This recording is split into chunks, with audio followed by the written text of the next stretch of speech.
하나님 말씀은 구약성경 레위기 16장 32절에서 34절까지입니다.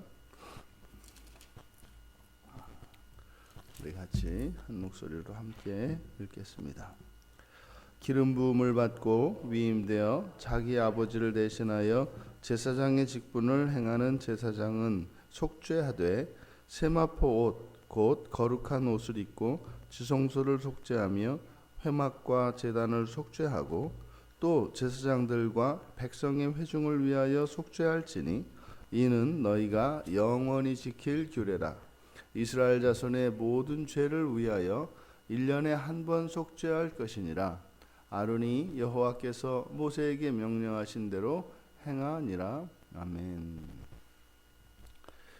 이제 아론이 자기 자손에게 자기 아들에게 이제 대제사장 직분을 이제 위임하게 되면 이제 반드시 대제사장을 물려받은 그 아들이 해야 되는 일, 그것을 대속죄일이다 이렇게 얘기를 하고 있는 겁니다. 그러니까 이것은 뭐 당연히 제사장 직분이라고 하는 것이 뭐 살아 있는 동안이니까 뭐 자손에게 물려지게 되어 있는데, 지금 이 대속죄제에 대해서 정확하게 이렇게 위임을, 그러니까 아들에게 분명하게 이것에 대해서 위임을 해주어라라고 하는 것은 대제사장의 임무 가운데 가장 중요한 것이 대속죄제를 지내는 것이다라고 하는 것을 이야기합니다. 그러니까 대제사장으로서 해야 되는 1년에 한 번 드리는 이 대속죄일의 이 제사는 오직 대제사장만 이것을 드릴 수 있는 것이기 때문에, 그리고 실제로 이 대속죄제를 통하여 1년 동안 계속 있게 되어지는 모든 속죄가 이 대속죄제로 말미암아 그 속죄가 가능해지는 것이기 때문에, 그래서 이 대속죄제의 중요성을 마지막으로 다시 한번 강조하고 있습니다. 대속죄제를 지낼 때 위임해 주어야 되는 내용에 대해서, 첫째로 거룩한 세마포 옷을 입고 속죄해야 한다. 이것은 대속죄제만을 대속죄일에 그 지성소에 들어갈 때는 딱 정해진 그 옷만 입습니다. 그러니까 이것은 한 가지 길 외에 없어요.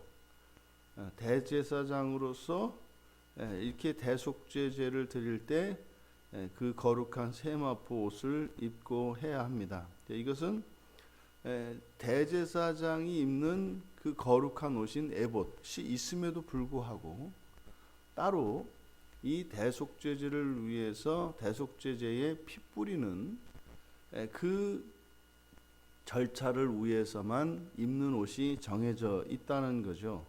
그러니까 사실 이렇게 속죄하는 대속죄제를 통해서 이스라엘 자손의 모든 죄를 사함을 받는 이 절차에 있어서 아론이 그 지성소 안으로 들어가서 속죄소에 피를 뿌리는 행위는 아론이라고 하는 한 개인의 자격도 아니고, 심지어 대제사장이라는 자격도 아니고, 거룩한 옷을 입어야 한다는 것이죠. 그 옷을 입어야만 들어갈 수가 있는 겁니다. 대제사장은 에봇을 입었을 때 대제사장이거든요. 근데 거기에 들어갈 때는 에봇을 벗어놓고 거룩한 세마포 옷으로 갈아 입습니다. 그러니까 이 거룩한 옷이 대속죄의 조건인 겁니다. 그리고 지성소, 회막, 제단 전부 속죄해야 한다.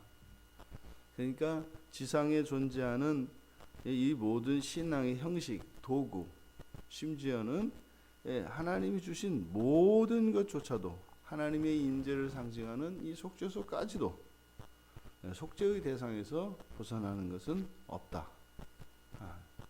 그리고 모든 기구, 모든 장소뿐만 아니라 제사장들과 백성의 회중을 위해서 속죄해야 된다. 그러니까요, 어느 누구도 속죄받지 않아도 되는 사람은 없다. 심지어는 하나님으로부터 위임을 받고 거룩한 사람들로, 하나님에게 속한 거룩한 사람들로 일체의 부정이 없는 것으로 인정이 된 제사장들조차도 속죄를 받아야 한다. 이것은 모든 사람입니다. 모든 사람이 속죄받아야 한다. 그리고 이것은 영원히 지킬 규례다. 영원히 지킬 규례다라고 하는 것은 이 죄가 영원한 속성을 가지고 있는 거죠. 영원하고 무한한 죄의 속성을 이야기하는 겁니다. 그런데 또 이 규례가 영원하니까 죄도, 이 모든 죄에 대한 속죄도 반드시 이루어지게 될 것입니다. 그러니까 죄도 영원하고 그 영원한 죄에 대해서도 하나님께서 영원히 속죄해 주실 것이다 라고 하는 두 가지 의미가 다 들어 있습니다. 그리고 이 대속죄제는 1년에 한 번 드립니다만 이 대속죄일에 이스라엘 자손의 모든 죄가 속죄가 됩니다. 그러니까 모든 죄는 지금 레위기에서 죄를 나타내는 방식이 죄와 허물입니다. 이 죄와 허물이라고 하는 것은 오늘날 우리들에게 있어서 신약에서는 죄를 이야기할 때 원죄와 자범죄로 구분해서 이야기를 합니다. 그러니까 이 모든 죄가 이 대속죄일에 드리는 제사를 통해서 속죄가 됩니다. 이 대속죄일을 마치면서, 대속죄일에 대한 이 규례를 마치면서, 대속죄일은 바로 십자가의 대속으로 전가되는 그리스도의 의의 효과가 미치는 영역과 범위에 대한 계시입니다. 그러니까 대속죄일에 드리는 이 제사를 통해서 이스라엘 자손의 모든 죄가 사해진다라고 하는 사실, 이것이 장차 그리스도께서 이 땅에 오셔서 십자가에서 제물이 우리의 제물이 되어 죽으셨을 때 그것의 의미, 그것의 효과가 무엇인지를 이 대속죄일 규례를 통해서 우리에게 가르쳐주고 있다. 예수 그리스도께서 십자가에서 2000년 전에 우리의 죽음을 대신하여 그리스도께서 맞이하셨습니다. 그러면 지금 여기서 대속죄일에 모든 죄가 사해진다라고 했을 때 그 모든 죄가 무엇인가? 그것은 이제 앞에서 우리가 5번의 이 제사법에 대해서 우리 죄가 무엇인지를 알게 했습니다. 근데 그 모든 이런 죄가 대속죄일로 집약이 되어서 이 대속죄제를 통해서 용서가 되는데 이것은 또 매년 반복이 되어집니다. 근데 이것은 장차 예수 그리스도의 십자가 사건을 바라보고 있다. 그래서 그 십자가에서 모든 죄가 사해질 것을, 이것을 정결이라고 표현하는데 이 정결은 바로 죄책에 대한 부분입니다. 죄의 책임이죠. 죄를 지은 자가 그 죄로 인해서 받아야 하는 그 대가는 죽음, 생명입니다. 그러니까 이 제사법을 통해서 우리에게 주시는 교훈은 바로 십자가에서 죽으시는 예수 그리스도의 대속 사역을 의미한다고요. 그런데 완전히 이 죄가 씻겨지기 위해서는 우리들에게 우리의 본성의 변화가 반드시 요구되어집니다. 그러니까 그것이 충족되지 않으면 이 세상에서도 죽습니다. 범죄하여 죽습니다. 언약의 백성들임에도 불구하고 어떤 이들은 광야에서 엎드려 죽고 어떤 이들은 이 가나안 땅에 들어갑니다. 그 차이는 무엇입니까?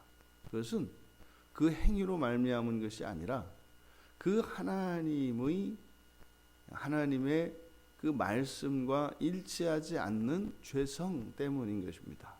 죄된 본성이 있으면 하나님과 함께 할 수 없는 거죠. 그래서 이 죄책의 문제는 해결되었습니다만 죄로 인해서 일그러진 우리들의 자아, 이게 이제 죄된 본성이죠. 우리 본성 안에 있는 이 죄성, 이것은 반드시 해결되어야 하는 것입니다. 이게 회개를 통해서 이루어지죠. 이게 실제로 이렇게 제사를 드릴 때 단지 제물만 가지고 가서 제사장에게 넘겨주면 뭐 제사장이 무슨 서비스 하는 것처럼 뭐 그대로 가져온 걸 가지고 이렇게 제사를 드리면 되느냐? 그렇지가 않다고 말씀드렸죠. 제사를 드릴 때 제사장들은 제물을 가져온 그 사람의 죄 고백을 듣게 되고, 그가 죄를 고백할 때 그것이 참된 회개의 고백인지 아닌지를 확인을 합니다. 전혀 양심의 가책도 없고 그것이 잘못이라는 것을 깨닫지 못하는 사람은 돌려보냅니다. 제물만 살필 뿐만 아니라 제사를 드리기 위해서 온 그 사람의 상태도 본다 이 말입니다. 그러니까 이렇게 제사를 드리는 행위를 통해서 사실 회개가 동반이 된다고요. 그러니까 동일한 죄로 평생 동안 제사를 드리는 사람은 없습니다. 어떤 사람이 그 죄를 짓고 그 죄로 인하여 하나님께 속죄를 받기 위해, 하나님께 용서를 받기 위하여 제물을 가지고 나온다면 매년 그리고 뭐 매달 그 죄를 평생 동안 반복하지는 않는다고요. 반드시 극복하게 되어 있다 이 말입니다. 사실은 그래서 이 회개를 통해서 우리의 본성의 변화가 일어나죠. 이 본성의 변화가 일어났다는 것은 전혀 그것을 다시 하고자 하는 어떤 감정이 일어나지 않고, 또 지성적으로 그런 판단을 하지도 않고 그런 계획도 하지 않습니다. 그리고 의지적으로 그것을 억제하고 절제할 수 있는 힘이 생기게 되는 것을 말하죠. 이 회개를 통해서 우리의 본성의 변화가 동반되어야 하고, 근데 그 본성의 변화라고 하는 것은 완전히 되지는 않습니다. 그것이 이 대속죄제가 영원히 지켜야 될 규례라고 하는 이 말씀 안에 담겨 있는 것입니다. 완전히 우리의 이런 본성의 변화가 일어날 수는 없습니다. 이 세상 내에서는 말이죠. 그러니까 그것은 장차 주님께서 오셔서 우리를 새롭게 해주실 때라야 해결이 되는 거죠. 그러니까 이 세상에서는 영원히 해결되지 않습니다. 그런데 이 죄책의 문제만큼은 십자가에서 다 해결이 된 것이다. 그러니까 마치 이렇게 두 개의 조건이 있다면, 하나의 조건은 이미 십자가상에서 저렇게 영원히 지켜야 할 그 제사, 그것은 이미 저 끝에까지 다 있습니다. 종말에까지 예수 그리스도 안에 있는 모든 사람의 죄책은 이미 종말에까지 다 가 있습니다. 근데 이제 그 우리의 본성의 문제는 지금 우리들이 살아가면서 하나님의 말씀을 깨닫고 회개할 때마다 날마다 우리의 본성의 변화가 일어나죠. 근데 우리가 이렇게 본성의 변화를 일으킬 때 그리스도께서 저 종말로부터 이 지상을 향해서 우리의 그 본성을 변화시키시면서 또 오고 계십니다. 그래서 주님이 오시는 그 날은 이제 완전한 우리의 본성의 변화가 일어나는 거죠. 그럼 주님이 오시는 그 날이라는 것은 두 가지입니다. 개인적으로는 죽음이요, 또 우주론적으로는 종말인 것입니다. 근데 그 개인이 분명히 해결해야 되는 부분이 있고 주님께서 해 주시는 부분이 있습니다. 우리들이 해야 될 부분은 우리들이 깨닫고 있는 것입니다. 알고 있는 겁니다. 이것이 죄라는 것을 알고 있는 겁니다.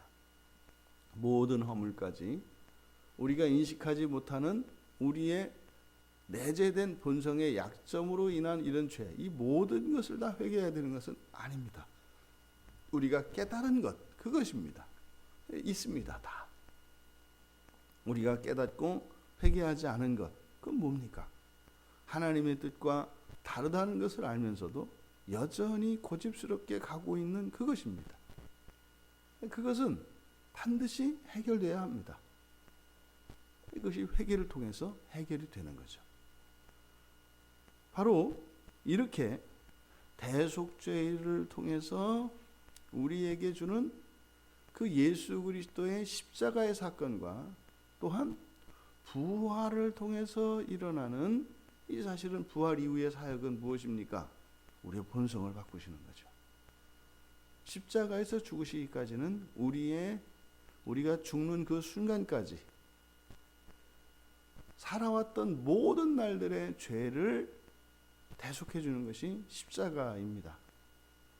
그리고 이제 부활 이후에 그리스도께서 하시는 사역, 지금도 마찬가지죠. 그 십자가 이후, 부활 이후의 그 그리스도의 사역은 우리의 본성을 변화시키는 것입니다. 그것은 회개를 통해서 이루어 주시는 것이죠. 그래서 바로 십자가 사역과 그리고 부활의 사역, 보통 이것을 지상 사역과 천상 사역으로 나눕니다.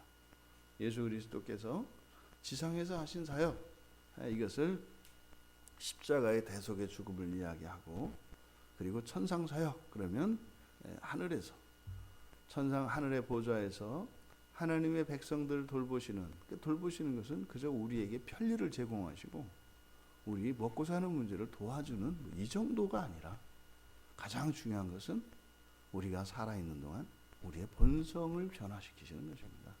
이것이 천상사역입니다.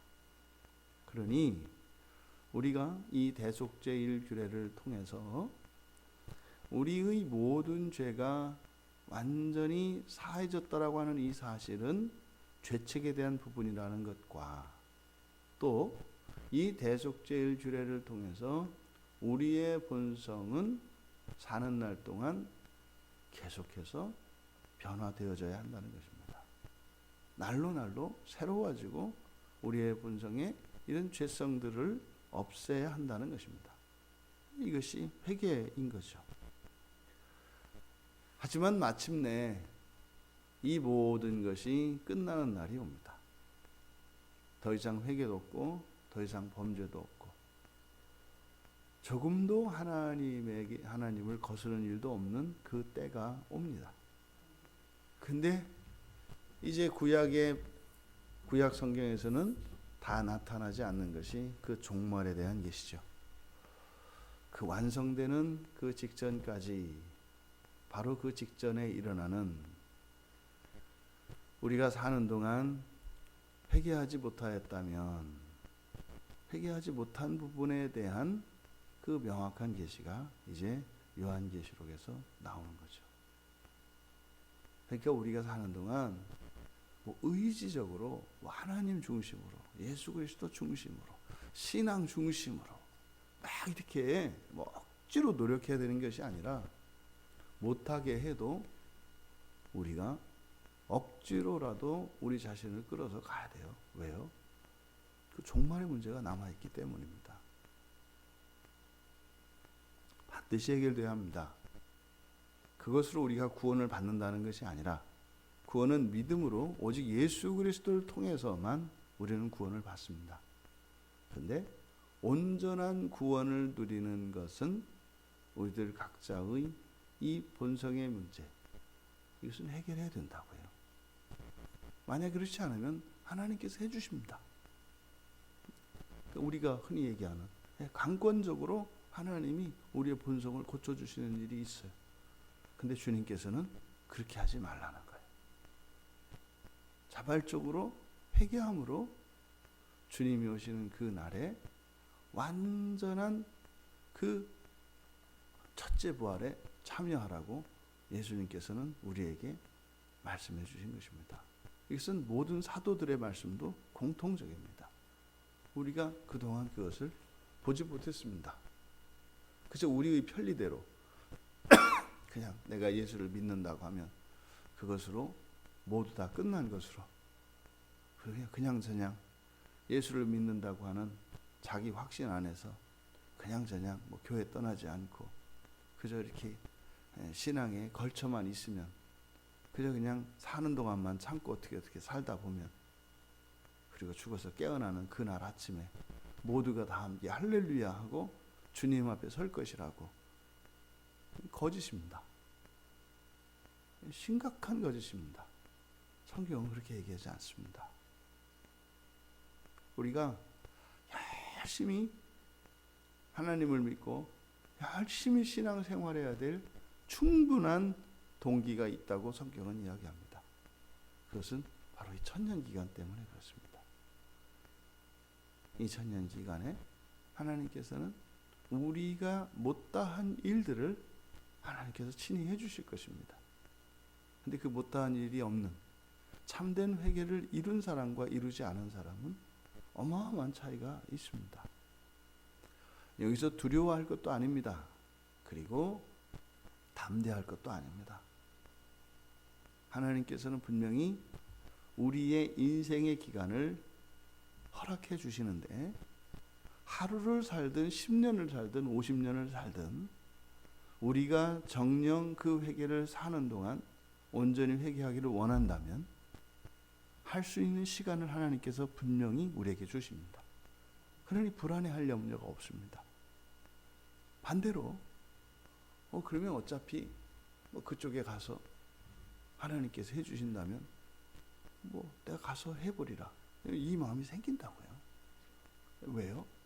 그 고통을 감수하겠다는 생각이 아니라 현재의 말도 안 되는 사소한 즐거움 때문에 그렇게 어마어마한 대가를 치르겠다고 하는 말도 안 되는 생각과 그런 만용이 이 안에서 나온다고요. 이 대속죄를 통해서 하나님께서 주신 참된 복음이 우리에게 더욱 선명하게 깨달아졌기를 바랍니다.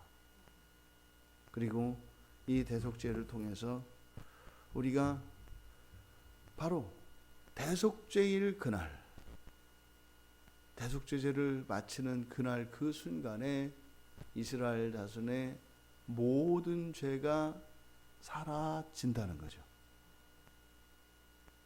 그러면 주님께서 십자가에서 이미 우리의 죄책은 사해 주셨으니 이렇게 우리의 본성의 문제까지 완전히 해결되는 날이 반드시 올 거라는 겁니다. 사실 시간적으로는 예수 그리스도께서 재림하신 날로부터 시작이 됩니다. 근데 거기에 참여한 사람들은 많지 않습니다. 하지만 시간적으로 부활의 순서가 있죠. 하지만 최종적으로 종말의 때가 되면 예수 그리스도를 믿는 이들에게는 이 다시는 대속죄가 필요 없는 그 날이 바로 종말인 것입니다. 그 첫째 부활과 주님께서 재림하시는 그 날과 종말의 날까지 우리들의 삶에 의해서 그 기간이 결정이 되는 것입니다. 하나님은 분명히 모든 죄를 속죄받을 수 있는 죄책과 오염으로부터 완전히 자유로워질 수 있는 복음의 길을 우리에게 제시해 주셨습니다. 우리 모두 사는 동안 하나님께서 우리에게 열어주신 그 구원의 방편, 그 구원의 길에서 최후의 승리의 면류관을 얻을 수 있는, 그래서 정말 주님 오시는 그 날에 대속죄를 드리고 나온 이스라엘 백성들과 같이, 아니 그들이 이제 또 다음 해에 대속죄를 바라보고 있었지만 이제 우리는 더 이상은 속죄가 필요 없는 그 날에 주님과의 만남을 위하여 이 하루를 또 우리의 평생을 살아 승리하시는 우리 모두가 되시기를 주님의 이름으로 축원합니다. 존귀하신 하나님, 하나님께서는 저희들의 죄를 사해 주시고 저희들을 구원하시기 위하여 언약의 백성들에게 끊임없이 구원의 길을 제시해 주셨습니다. 친히 이 땅에 오셔서 십자가에서 저희들의 모든 죄책을 대속해 주셨고, 또한 성령께서 저희들 안에 함께 하시며 날마다 저희들을 새롭게 하여 주시는 하나님의 은혜를 믿으며 감사합니다. 저희들에게 주신 이 인생의 가장 큰 의미와 목적이 바로 부활의 날이 되게 하여 주셔서 이 세상의 허탄한 것들의 시간과 힘과 자원을 또 저희들의 마음을 다 빼앗기지 않게 하시고 절제하고 조화를 이루는 균형 있는 삶으로 참으로 저희들의 기쁨과 하나님의 기쁨이 일치되어지는 복된 인생 살게 하옵소서. 감사하며 예수님의 이름으로 기도하옵나이다. 아멘.